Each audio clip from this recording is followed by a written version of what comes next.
টুনি এবং টুনির স্বামী অনেক ঘোরাফেরা করার পরে দুইজনে খুব ক্লান্ত হয়ে পড়ে। তারা একটি গাছের নিচে রেস্ট নিতে থাকে এবং অনেক মনের সুখে গল্পগুজব করতে থাকে। কিন্তু কিছুক্ষণের মধ্যেই গাছটি তার স্বামীর উপরে পড়ে যায়। তার স্বামী গাছটির নিচে পড়ে যায়। গাছটির নিচে পড়ে সে আর উঠতে পারে না। এদিকে টুনিও প্রচুর পরিমাণে চেষ্টা করে তার স্বামীকে নিচ থেকে উপরে তোলার জন্য, কিন্তু কোনোভাবেই সে পারে না। এদিকে টুনিও প্রচুর পরিমাণে চিৎকার করতে থাকে। কেউ আছো? আমাদেরকে হেল্প করো, আমার স্বামী অনেক বিপদে পড়েছে।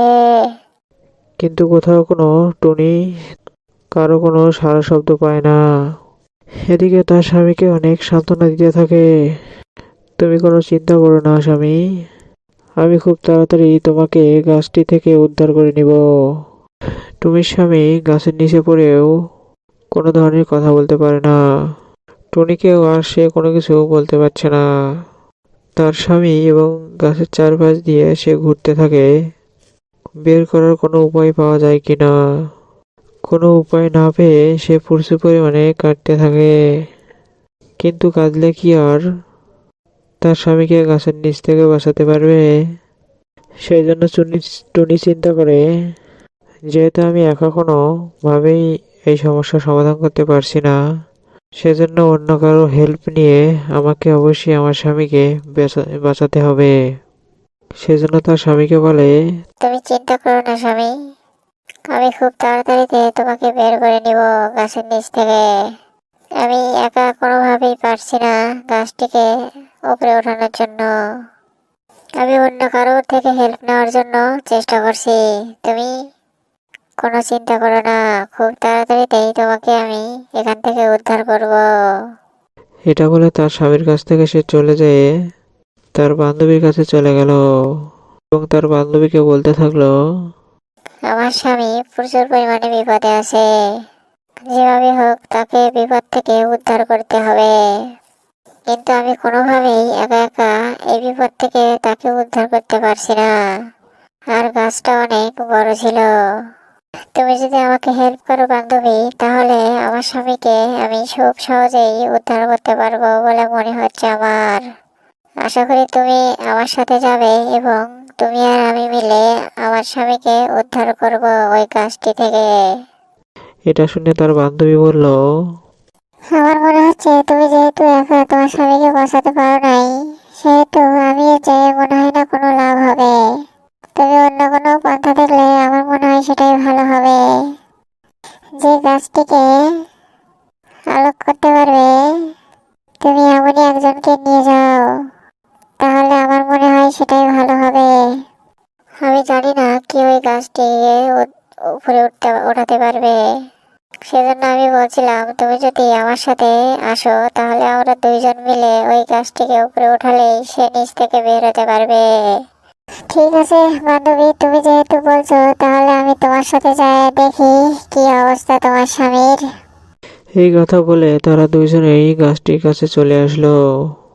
টুনি এবং তার বান্ধবী দুইজন মিলেই প্রচুর পরিমাণে চেষ্টা করতে থাকলো তার স্বামীকে বার করার জন্য। কিন্তু কোনোভাবেই তারা দুজনে গাছটিকে উপরে উঠাতে পারলো না এবং তার স্বামীকে নিচ থেকে বের করতে পারলো না। এই জন্য টুনির প্রচন্ড মন খারাপ হলো এবং সে কি করবে এটা সে ভেবে পাচ্ছে না।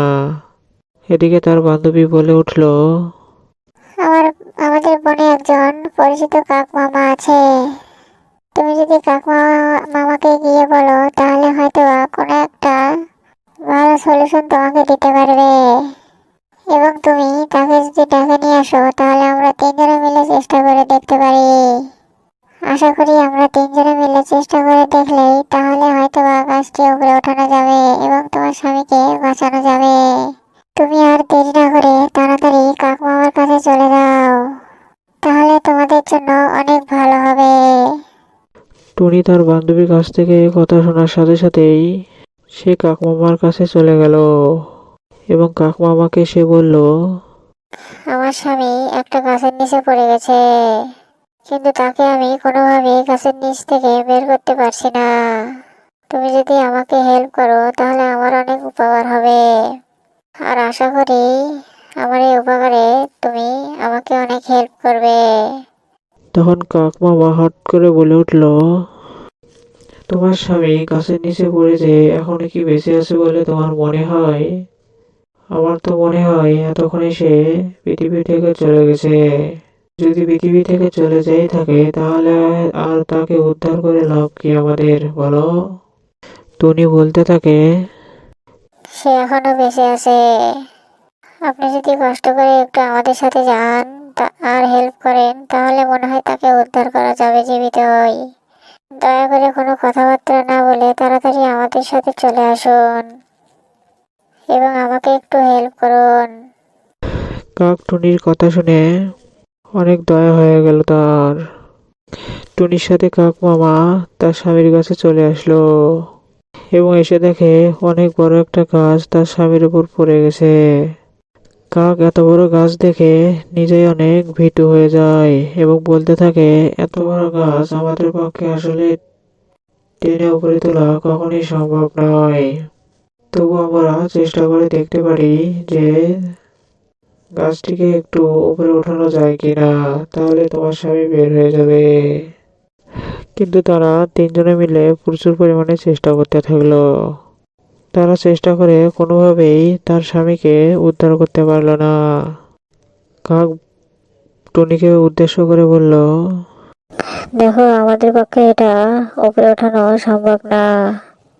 সেজন্য তুমি শিয়াল পণ্ডিতের কাছে যেয়ে তার থেকে পরামর্শ নিতে পারো, না হলে তাকে আমাদের কাছে আসতে বলো। আমার মনে হয় তাহলে কোনো একটা সমাধান দিবে আমাদের শিয়াল পণ্ডিত মামা। তুমি দ্রুত শিয়াল মামার কাছে চলে যাও এবং শিয়াল মামাকে গিয়ে সব কথা খুলে বলবে। তাহলে আমার মনে হয় সে ভালো একটা সলিউশন দিতে পারবে এবং খুব সহজেই আমরা তাকে উদ্ধার করতে পারবো। এমনিতেই অনেক লেট হয়ে গেছে, এখন তোমার স্বামীর অবস্থাও খুব একটা বেশি ভালো বলে মনে হচ্ছে না। এতক্ষণে তার জীবন যাওয়া আসির মধ্যে যাতায়াত করছে। তুমি দেরি না করে তাড়াতাড়ি শিয়াল মামার কাছে চলে যাও এবং আমরা এখানে তোমার স্বামীকে পাহারা দিচ্ছি। তুমি তোমার স্বামীকে নিয়ে কোনো চিন্তা করো না, আমরা দেখছি। কাক মামার কথা শুনে টুনি এবার শিয়াল মামার কাছে চলে গেল। শিয়াল মামা, আমি খুব বিপদের মধ্যে আছি। আমার স্বামী আর আমি মিলে একটা গাছের নিচে রেস্ট করছিলাম, কিন্তু হঠাৎ করে এক সময় গাছটি আমার স্বামীর উপরে পড়ে যায়। আর আমরা অনেক চেষ্টা করেছি গাছটিকে উপরে ওঠানোর জন্য এবং আমার স্বামীকে গাছের নিচ থেকে বের করার জন্য, কিন্তু আমরা কোনোভাবেই পারিনি। শিয়াল মামা, তুমি যদি আমাদের হেল্প করো তাহলে আমার জন্য অনেক ভালো হয়। আশা করি তুমি আমাদের অনেক উপকার করবে। তুমি যদি আমাদের উপকার না করো তাহলে হয়তো বা আমার স্বামীকে আর বাঁচানো যাবে না, আর গাছের নিচ থেকেও আমরা তাকে কোনোভাবে উদ্ধার করতে পারবো না। প্লিজ দয়া করে আমাদের সাথে চলুন এবং আমার স্বামীকে গাছের নিচ থেকে উদ্ধার করার ব্যবস্থা করুন। টুনির আকুতি মিকুতি দেখে শিয়াল মামার অনেক দয়া হলো এবং শিয়াল মামা টুনির সাথে তার স্বামীর কাছে চলে গেল।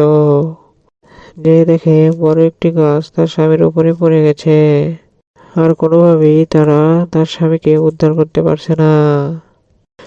আর শিয়াল মামা সবাইকে বলল, এত বড় গাছ কখনোই উপরে ওঠানো সম্ভব নয়, তাই আমরা সবাই মিলে একসাথে যদি গাছের গোড়ার উপরে উঠে পড়ি তাহলে আমার মনে হয় তাহলে গাছের মাথাটি উপরের দিকে উঠে যাবে।